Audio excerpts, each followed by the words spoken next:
અમદાવાદના એક બિલ્ડર પાસે પહોંચે છે એનસીપીના ઉપપ્રમુખ અને એનસીપીના ઉપપ્રમુખ બિલ્ડરને એક વિડીયો બતાવે છે અને પોતાની ઓળખ પત્રકાર તરીકે આપે છે અને વિડીયો બતાવીને 10 કરોડ રૂપિયાની માંગણી કરે છે આ કથિત પત્રકાર। કારણ કે આ નેતા અને કથિત પત્રકારે બિલ્ડરના અંગત પળોના વિડીયો બતાવ્યો હતો અને બિલ્ડરને બ્લેકમેલ કરવાનું શરૂ થાય છે અને આ મામલો પહોંચે છે પોલીસ સ્ટેશનમાં। ત્યારે આ સમગ્ર ભાંડો ફૂટે છે। અમદાવાદના બિલ્ડરને ફસાવવા માટે કેવું ષડયંત્ર થયું તેની વાત કરીશું આ વિડીયોમાં। વૈષ્ણવજન તો તેને કહીએ જે પીડ પરાઈ જાનાને રે। નમસ્કાર, નવજીવન ન્યૂઝમાં આપનું સ્વાગત છે। હું છું જયંત દાફડા। અમદાવાદના એક બિલ્ડરને 6 મહિના અગાઉ એક યુવતી સાથે સંપર્ક થયો હતો। બંને વચ્ચે મિત્રતાથી શરૂઆત થઈ, જે બાદ વાત છે તે અંગત સંબંધ સુધી પહોંચી હતી।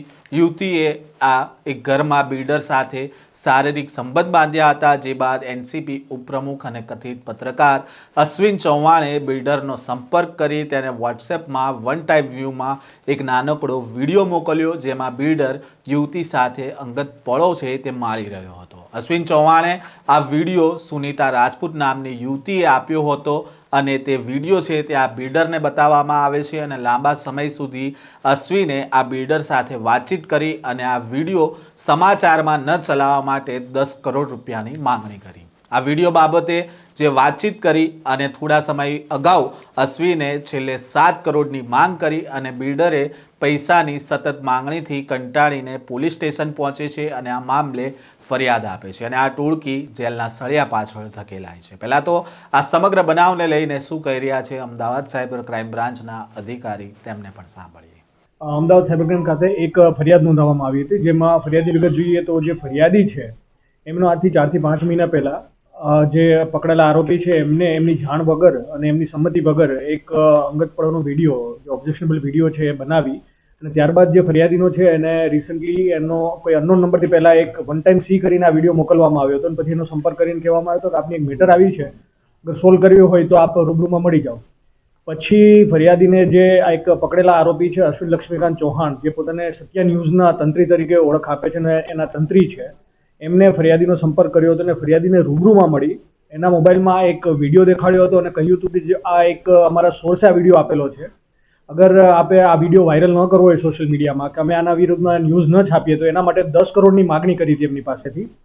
ફરિયાદીએ જ્યારે એમને કહ્યું કે આટલા પૈસા હું ના આપી શકું, એટલે પછી એમને કીધું હતું કે આપ કાલે ફરીથી મળજો અને ફરીથી એમને બીજા દિવસે બોલાવીને કહ્યું હતું, રકઝકના અંતે એમને કહ્યું હતું કે આપ 7 કરોડ રૂપિયા આપો, નહીં આપો તો 24 કલાકમાં આ વિડીયો છે એ સોશિયલ મીડિયામાં વાયરલ થઈ જશે અને અમે અમારું ન્યૂઝ ચેનલ છે એના ઉપર આ વિડીયોને પકડો। અને તરત જ રાતે આ બાબતમાં એફઆઈઆર દાખલ કરી અને 2 આરોપીની ધરપકડ કરવામાં આવી છે, જેમાં પ્રથમ આરોપી છે એ અશ્વિન લક્ષ્મીકાંત ચૌહાણ છે, પોતે સત્ય ન્યૂઝના તંત્રી છે અને એનસીપી જે પાર્ટી છે એના ગુજરાત પ્રદેશના ઉપપ્રમુખ છે।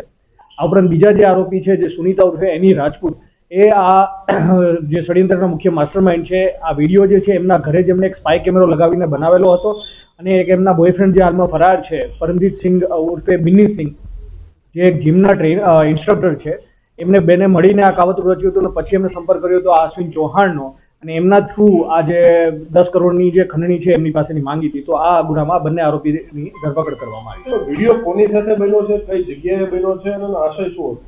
આ વિડીયોમાં જે ફરિયાદી છે એમનો સંપર્ક છે એક અન્ય મહિલા સાથે આ એનીએ કરાવેલો હતો અને એનીએ પોતાના જ ઘરે આ વિડીયો આ જે ફરિયાદીની જાણ બહાર ત્યાં બનાવડાવેલો છે અને જે મેં પહેલાં કહ્યું કે એમના માટે એક સ્પાય કેમેરાનો યુઝ કરવામાં આવેલો હતો વિડીયો રેકોર્ડ કરવા માટે અને એમનો આશય પહેલેથી જ આ વિડીયો બનાવવાનો આશય હતો, કેમ કે એમની જાણ બહાર આ વિડીયો બનાવેલો છે, which is violation of privacy under the IT act, એટલે અને પહેલેથી જ જે ગુનાહિત કાવતરાનો જે મુખ્ય આશય હતો એ જે ફરિયાદી પાસેથી છે પૈસા પડાવવાનો હતો। ડીલ કેટલો સમય થઈ ગયો? આ જે છે વિડીયો જેમ છે એ 5 થી 6 મહિના પહેલા બનેલો છે। ત્યારબાદ જે ફરિયાદીનો સંપર્ક જે છે હમણાં લાસ્ટ 1 મહિનાથી કરવામાં આવેલો હતો અને છેલ્લા 2 થી 3 દિવસમાં જે 10 કરોડથી પછી 7 કરોડની માંગણી કરવામાં આવેલી, એ જે ફરિયાદ થઈ છે એમના 2 દિવસ પહેલા જ કરવામાં આવી હતી। આ બાદ અમે એવી તપાસ કરી રહ્યા છીએ કે જે આરોપી જે પકડાયેલ એની રાજપૂત છે, એના બોયફ્રેન્ડ હમણાં ફરાર હોય તો એની બી ધરપકડ કરવા માટે અમે અમારી ટીમો કાર્યરત કરી છે। આ ઉપરાંત બીજા કેટલા લોકો સાથે આ ગેંગે આવી રીતના કૃત્ય કરીને હની ટ્રેપ કરીને એમની પાસેથી ખંડણી મેળવી છે એની અમે તપાસ કરી રહ્યા છીએ। પ્રાથમિક તપાસમાં એ આવ્યું છે કે જે આરોપી છે એની રાજપૂત અને એના બોયફ્રેન્ડ જે હાલમાં ફરાર છે બિન્ની સિંઘ, એમની વિરુદ્ધમાં આનંદનગર પોલીસ સ્ટેશનમાં 2020માં એક ગુનો નોંધવામાં આવ્યો હતો, જેમાં બી આ બંનેએ કોઈના ઘરમાં ઘૂસીને ખોટી પોલીસની ઓળખ આપીને એમની પાસેથી માતબર રકમ મેળવેલી હતી. અને આ પ્રકારના જો કોઈ બીજા ગુના છે તો એની અમે તપાસ કરી રહ્યા છીએ. કેમ કે હજી કોઈ પૈસા એમને મળેલા નથી, એટલે અન્ય બી એક આરોપી હજી ફરાર છે. મળીએથી આ પૂરા ષડયંત્રમાં કોનો કેટલો રોલ છે એ વિગતો અમે આગળ જણાવીશું. અમદાવાદ સાયબર ક્રાઇમે સમગ્ર મામલે ગુનો નોંધીને કથિત પત્રકાર અશ્વિન ચૌહાણ, સુનીતા રાજપૂતની ધરપકડ કરી છે અને પોલીસ તપાસમાં સામે આવ્યું છે કે આ કાવતરું સુનીતાએ અને તેના બોયફ્રેન્ડ બિની ગિલે સાથે મળીને ઘડ્યું હતું. અને સુનીતા નેલ આર્ટનો બિઝનેસ કરે છે, જ્યારે બિની ગિલ છે તે જીમનો ટ્રેનર છે. અને સુનીતાએ બિલ્ડરની માહિતી મેળવી તેની પરિચિત યુવતીનો બિલ્ડર સાથે સંપર્ક કરાવ્યો હતો, જે બાદ યુવતીએ આ બિલ્ડર સાથે વાતચીત કરી અને આ યુવતી અને બિલ્ડર સુનીતાના ઘરમાં આવ્યા હતા. અને ત્યારબાદ જેનું સુનીતાએ અગાઉથી જ સેટઅપ કરી અને સ્પાય કેમેરા ગોઠવી વિડીયો રેકોર્ડિંગ કર્યું હતું. અને સુનીતા અને બિનીએ આ રેકોર્ડિંગ છે તે પત્રકાર અશ્વિનને આપ્યું હતું. અને અશ્વિન ચૌહાણે બિલ્ડરને બ્લેકમેલ કરીને પૈસાની માંગણી કરી હતી. જોકે બિલ્ડરે લાંબા સમય સુધી વાતચીત કરી પૈસા નહોતા આપ્યા. અને હાલ આ મામલો છે તે પોલીસ સ્ટેશને પહોંચ્યો છે અને પોલીસે સુનીતા અને અશ્વિનની ધરપકડ કરી છે. અને બંનેના ફોનમાંથી બિલ્ડરના વિડીયો પણ મળી આવ્યા છે. અને જ્યારે આ સુનીતા છે, જે યુવતી તેનો બોયફ્રેન્ડ છે, તે ફરાર છે, તેની શોધખોળ હાલ ચાલી રહી છે. આમ અમદાવાદના બિલ્ડરને ફસાવવા માટે આ પ્રકારે ષડયંત્ર કરવામાં આવ્યું, હની ટ્રેપ કરવામાં આવી અને આ મામલો પોલીસ સ્ટેશને પહોંચ્યો. તેમાં સંડોવણીમાં એનસીપીના ઉપપ્રમુખનું નામ સામે આવ્યું. આ પ્રકારના સમાચાર અહેવાલ સાથે ફરી મળીશું. નવજીવન ન્યૂઝ સાથે જોડાયેલા રહેજો.